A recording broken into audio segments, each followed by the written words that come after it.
Hey everyone, today we're going to be dabbling in xGen, and I say dabble because it is very, very complicated and there's a lot you can do in it. So we're just going to be scratching the surface, kind of getting a fundamental understanding of how it works, and I'll give you guys some resources to further your understanding of more complicated things you can do in xGen because it's really powerful, and Disney Animation even uses it, I think a modified version of it. But it can do a lot and it can look really good, but you have to be very careful with it. So first thing we need to do, the smartest thing to do, is to set your project, because Maya stores all of its files in a certain project path. So I'll create a new project, save it somewhere, give it a name, and in these names, notice how there's an underscore here by default. Maya hates spaces, so anytime you want to use a space, use an underscore or just don't use anything. So I'm going to call this my Maya project 2 with no spaces. And I'll also just go ahead and save this blank scene in this scenes folder. Call this xGen start. Okay, so we're all set up with our file paths, and so now xGen will know where to save the files that it's going to need to reference throughout. So let's bring in our character that we want to put hair on. And this is just in the assets folder, our good old friend, the head.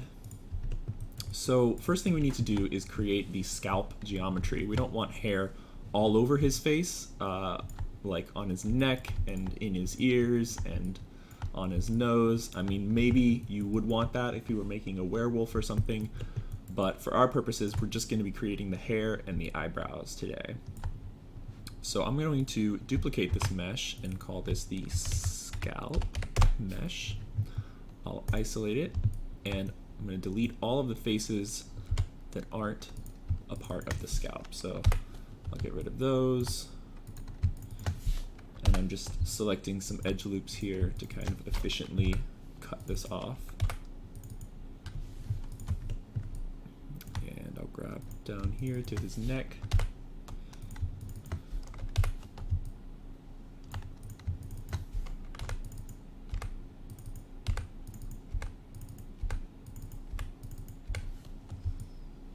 And I'll give him a little bit of sideburn beard. So I'll keep some of these faces here. Okay, so we've got his head mesh. So this is what we're going to be adding our xGen description onto.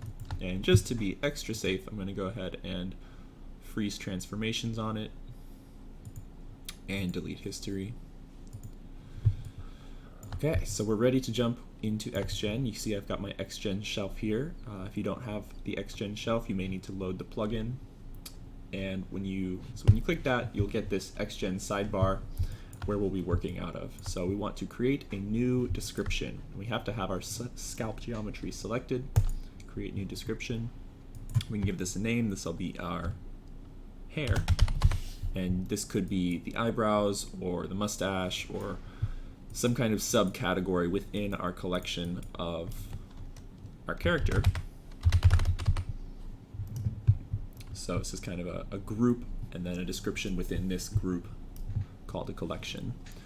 So first we're going to be using the groomable splines type of primitive. We can hand place splines. That's good for things like eyebrows or mustaches where you want to control the exact length of it or the exact shape of the hair, or like a ponytail where we could make and sculpt a long shape.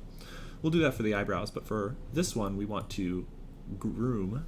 So with groomable splines, we want it to randomly generate across the surface, and those are the only options we get. There's some more options here, but typically we don't use these. Those are pretty advanced. So here we go. We've got our groom, and it automatically loaded a preview of our hair. So we've got two types of lines here. We've got the yellow lines, which are the groom, and then the brown lines are the actual hair that gets generated by the groom. So first, let's mess with our settings. So I don't want to see the actual hair yet. So I'm going to hit this eye closed icon here. And that will hide our actual generating that'll hide the actual hair that we're generating here. So these grooms are just defining the shape of how it's going to be generated, because we're going to end up generating way more pieces of hair than guides that we have. We can, however, increase the number of guides we have here with density. So let's bring up the density just a bit. And you want to kind of set this once and not change it, because if you make any adjustments with your brush here and then change your density, it'll reset those changes. So make sure to set your density first before making any of these changes. So the first thing we want to adjust is the length.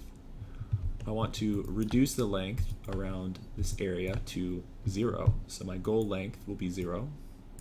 And increment, this is a little confusing, but it's just the way it works. We don't want to increment by 0.1 because that's adding. We want to, this is essentially what our brush is applying, is each time I brush across, we're removing 0.1, and the goal length is 0. So I'm actually going to do a full, so when I brush across it, it'll fully remove. So I'm going to get rid of all of these up into the eyebrows here. I mean the sideburns. And then I'll bring my goal length to, let's make it 5, I guess. Yeah, 5. And we'll increment it by 0.1. So now we're adding back in these sideburns. And the more we paint over it, the longer they'll get. So I actually think I want to cap that max length at 1. So it won't go past a length of 1. And even 1 seems like a lot. But you know, you could mess with this for quite a while.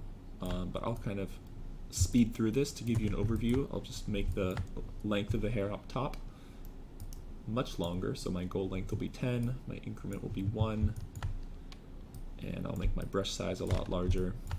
So I'm just bringing all that hair way up.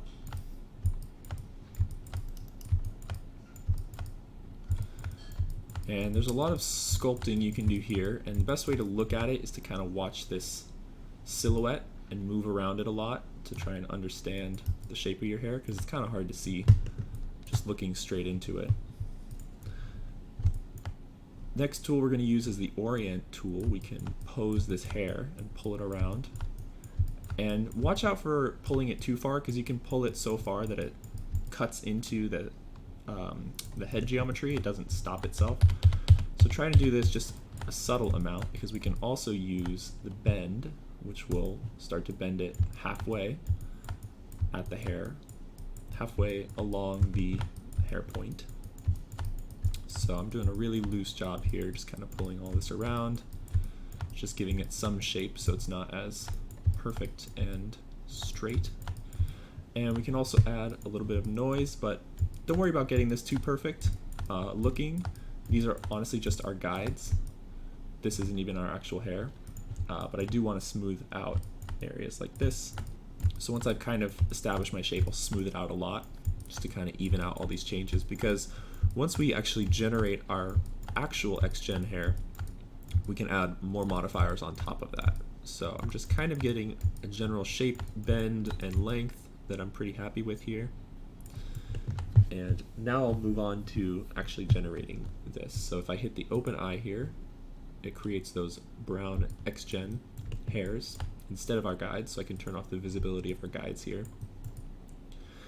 And you can continue to modify your guides and make it longer. Just hit update for it to update. And if you open this drop down here, you can tick this box to update the preview automatically. This might run pretty slow, but with every brush stroke you do, it automatically regenerates that xGen. And we can turn off visibility on our guides, so we're just looking at the hair. And from here, we want to add some modifiers to our hair. So we'll go to the modifiers tab, and we've got several options here. We'll only look into a couple of these, but a lot of these have documentation that you can mess around with. A lot of really cool stuff in here. First thing we'll do is clump them together. So I'll start with the clumping attribute. And what you want to do first, before you can update your preview, is set up the maps. So just hit set up maps here, and we want it to be based on the guides. and hit load, I think, generate. Just hit all of these and save. You want to get the little save bar, and just keep trying it a couple times if it doesn't work.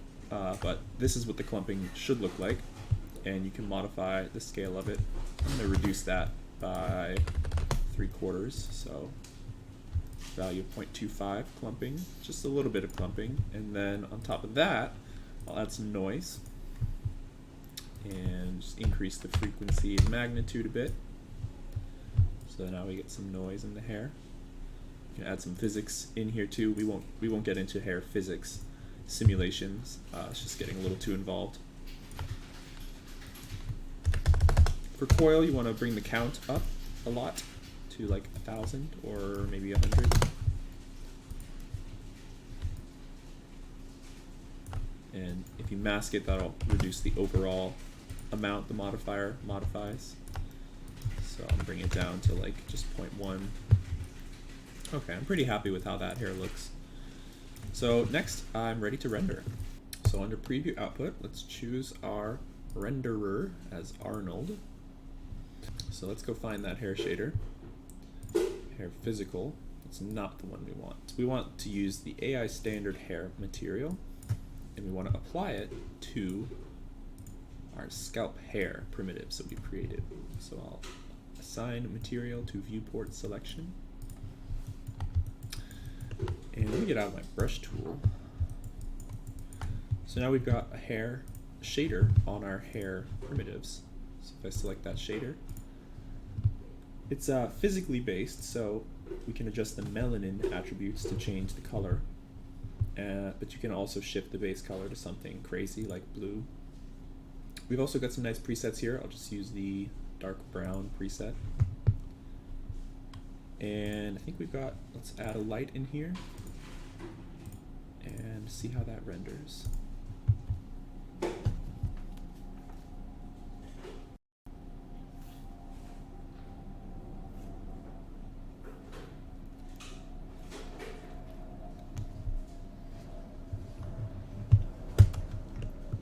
Gorgeous. It's quite noisy.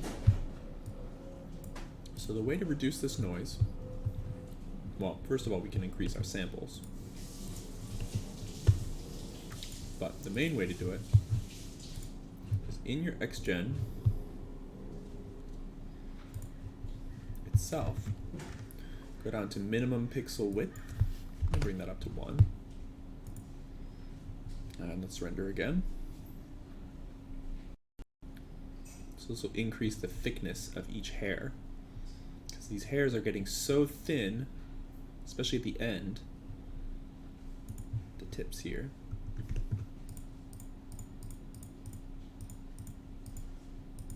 Did okay. Lastly, I'll bring my samples, crank them.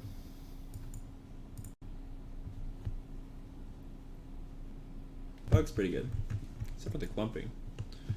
Okay, I'm happy enough with that. Next, I'm gonna show you another way of defining our hair. Let me duplicate the head, and I'll isolate that selection. And I just want to grab the eyebrows.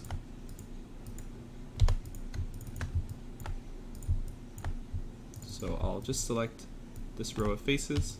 I'll turn on symmetry to grab the other side, and I'll do shift period to expand my selection.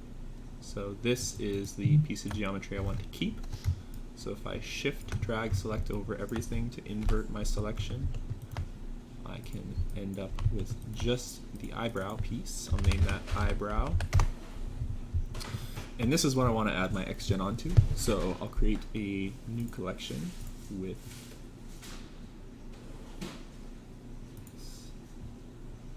and I'm actually also going to create a new collection because I have a new piece of geometry here. So this will be our eyebrow collection, and this will be our eyebrow also collection, but version 1, because we might mess up.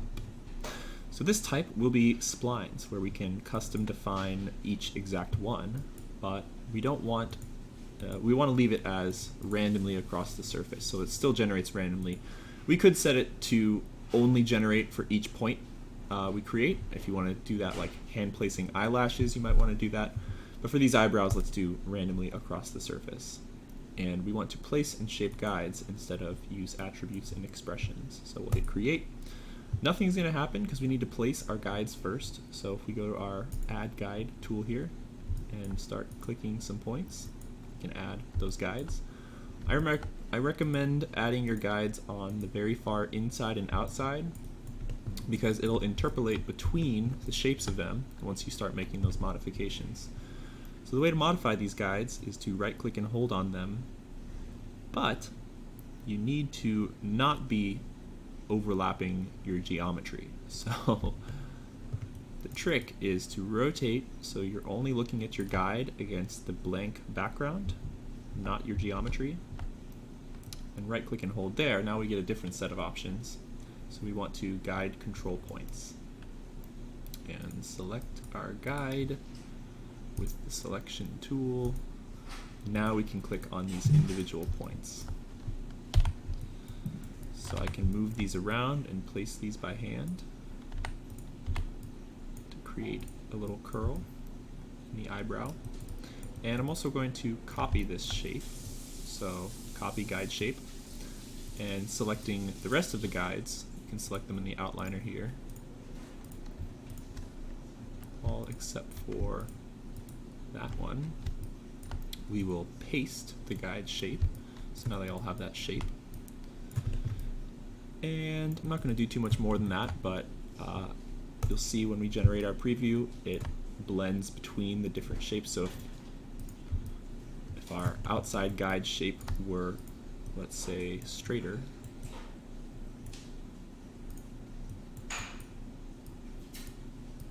and I can use my soft selection to pull the entire hair out, maybe even rotate it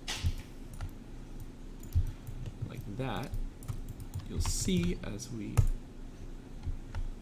get closer to this guide shape, our hairs change. So we definitely want to increase our density of eyebrows to around that much. And I also need to create a density map because we don't want it covering the entire geometry, but we don't have our groom guides to have a length of 0. So we need to create a map for that. Right here under mask, we'll create a map right underneath density. You can give it a name. Bring the resolution up to 15 and hit create. Hopefully it works for you guys. If it doesn't, try hitting save or try hitting this brush tool. But you want it to look white. You want it to have this white texture. If you're not getting that, try again. Okay, I've got the white. So I want to use my brush stroke. I want it to be black so that I'm painting the area of the eyebrow that I don't want to exist. Let me get rid of my preview here. So I'm painting the actual shape of the eyebrow within this geometry now. Let me turn off these two update things so I can just focus on painting. Just painting the eyebrows. Okay, so we've painted our regions. Now we need to save this map. Since we ticked this off, make sure to hit save textures. And you can also hit the save button right there. I think that's the same thing. So now if we generate, not quite perfect, but darn it, it's close enough. I don't know if there's an easy way to mirror these guides. Oh, look at that. Mirror selected guides. Let's try that. Across the x-axis. Perfect. So let's select our guides and mirror, and there we go. Now we've got guides mirrored. So if I refresh, now we've got thick boy eyebrows. And I think the reason we're getting some junk in here is it is from our texture map, and even though it looks black, it's not perfectly black because we had a little bit of fall off here, a little bit of softness in our brush, so it might be like 0.01, and that gives it a chance to spawn or generate piece of hair. So I want to use my hard brush here and really make sure to get rid of this area. And I gotta remember to untick my update on stroke so it's not glitching on me. Come on, there it is. So untick, and then if you're seeing any problem areas, just use your square brush here. Painting the eyebrows. You can see I see a little tiny bit of white disappearing from these areas, so that's a good sign that there's more value to get rid of. Okay.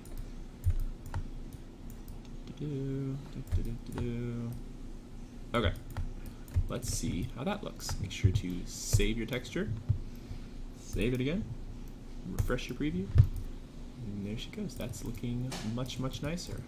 Fix that area up there, but that's the general idea of it. You can also use these guides to make really long, like ponytail kind of hair shapes, or I made a curl for my character in my thesis in the front of the hair. But yeah, those are the basics. There's a lot of other settings to mess with, a lot of documentation, and a lot can go wrong. So best of luck in your xGen adventures.